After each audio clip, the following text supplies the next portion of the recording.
If you're wondering if a specific Mindbody functionality can be used on your Squarespace website or your website of any kind, you're in the right place, because in this video, I'm going to go over some frequently asked questions that clients have and some limitations that people run up against when they're trying to sell specific things or do specific things on their website with their Mindbody account. So let's dive in.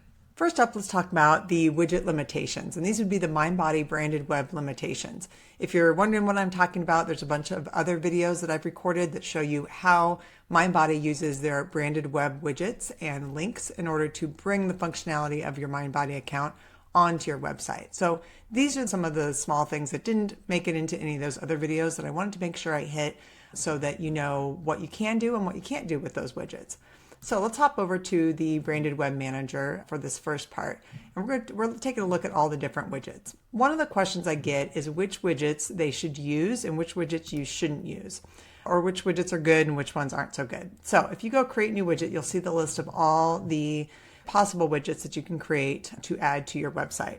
The most popular ones and the ones that pretty much anyone is going to use if you offer these things are the appointment widget if you offer one-on-one appointments, the enrollment widget if you have series classes or teacher trainings or some type of enrollments built in your Mindbody account, and the schedule widget. So that's your class schedule widget. That's obviously the most common one you'll see.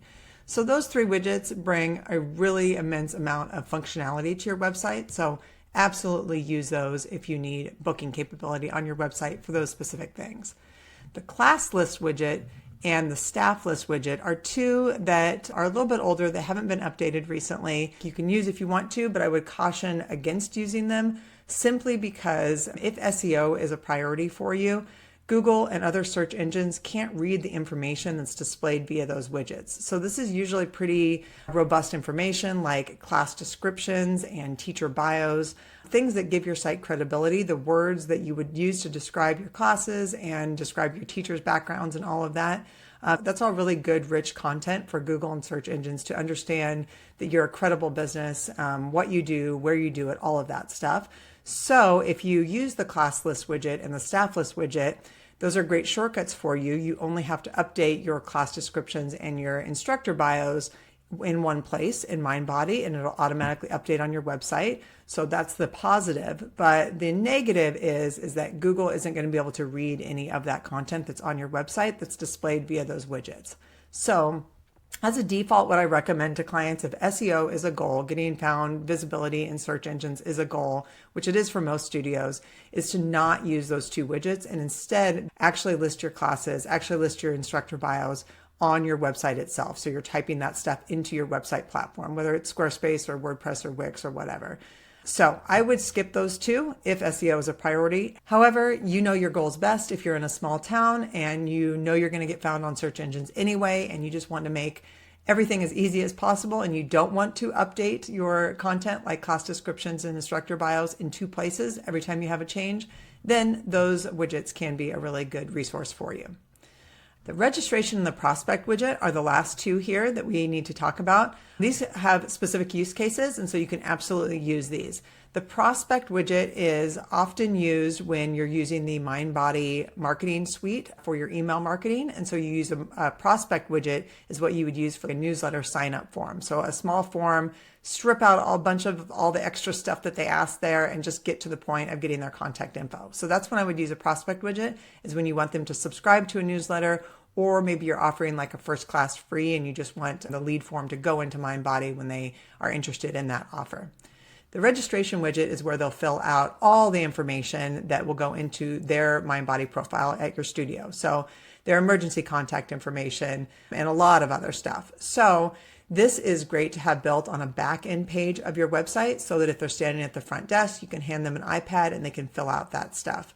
It's not necessarily a great first step from a marketing perspective on the website because there's a lot of information that they'll need to fill out in order to submit that form. I would much rather have the first step on the website be either booking a class or making a purchase, and then you can get the rest of their profile information at a later time. Okay, so now that we've gone through all the different widget options, let's head over to the links tab.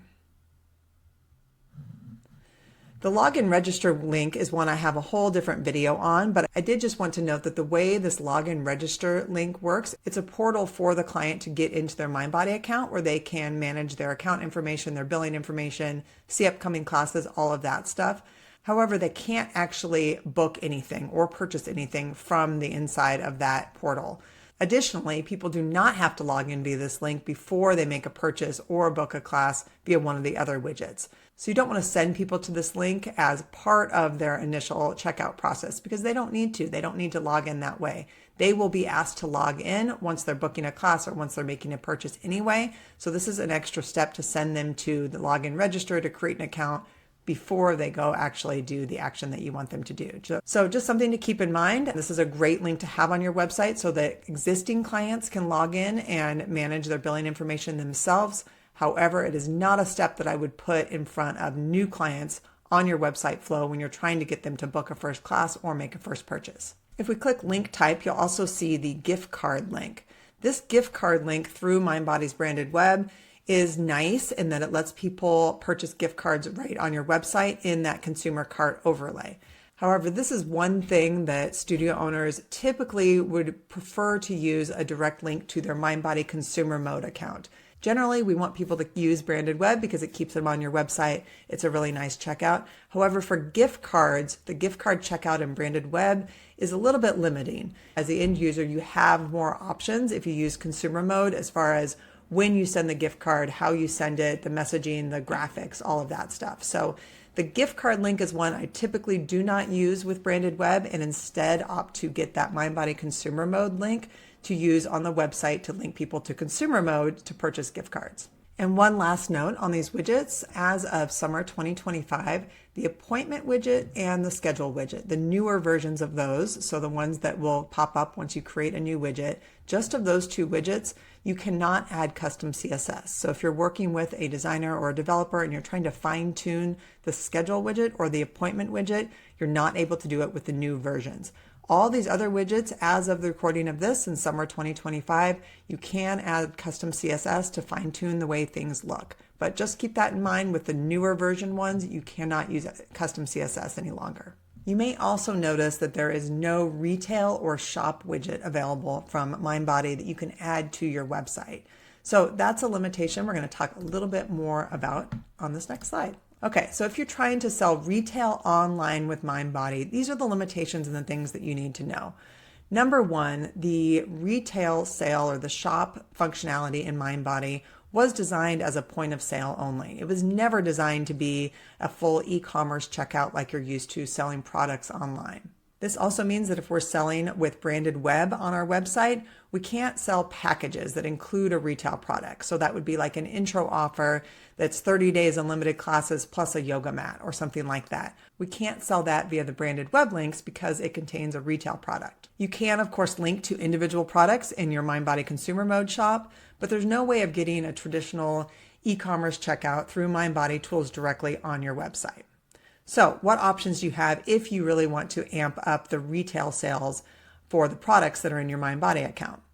Option one is you set up a separate Shopify or Squarespace shop page.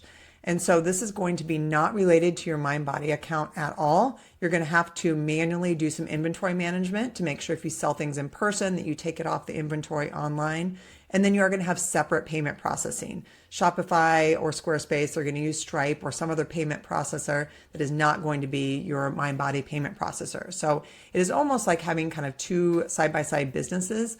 And you're going to have to do some manual inventory management and probably some accounting on the back end to make that work. And here's an example of what that can look like on a Squarespace e-commerce site. So this is just a checkout like you're used to looking. You can select colors, you can do sizes, you can add to cart, and it's a nice mobile-friendly checkout for everyone that everyone's used to for buying retail products online. This is a great option because you have all the e-commerce tools that you're used to and that you want that can really help you expand the sales from your retail shop. But it is like a separate little business that's not connected to your Mindbody account at all. Option two is to use a third-party tool. Appian, PandaFlow, there's a bunch of them out there. If you search for Mindbody Shopify integration, you will see some of them come up. There's Apient. PandaFlow is a new one I have no experience with, but that appears to be one that's popping up. AppyPie Automate is another one that appears to have one. LeadsBridge maybe. So I don't recommend, I don't have any direct experience with any of these, but I wanted to bring them up that there are these third-party connectors that connect Mindbody with Shopify, and it's usually Shopify in this case. So if you really are going all in retail and you want to have a full Shopify e-commerce store set up, but you want it to link inventory and link payment processing through your Mindbody account, there are these third-party connectors. They do come with another fee, and they are a little more technically challenging to set up, but those are options as well if you really do want to connect your Mindbody account with an e-commerce checkout. Last, let's just go over the basic branded web limitations. So these would be limitations with booking via those branded web widgets or purchase links on your website. Member-only pricing isn't supported. So if you have member-only classes and pricing options, they're going to show regardless of who's logged in to the account. Users cannot also redeem rewards points or gift cards via the branded web widgets or links. Those can only be used in consumer mode or in person in business mode. You can't use coupon codes on contracts. However, you can use coupon codes on regular pricing options. Clients cannot book for friends and family. They can't create guest accounts or anything like that via the branded web widgets. And then none of them can be used in incognito mode in a browser window. That's usually not a problem for most people, but if you do have people who like to browse in an incognito mode, the branded web widgets need those cookies from a not incognito mode browser window to be able to function. Hopefully that answered some of your questions about the limitations that you might have using Mindbody branded web on your website. And if you've got more questions and you want to learn more about integrating Mindbody with your Squarespace website, stay tuned for this video series. There's more videos coming.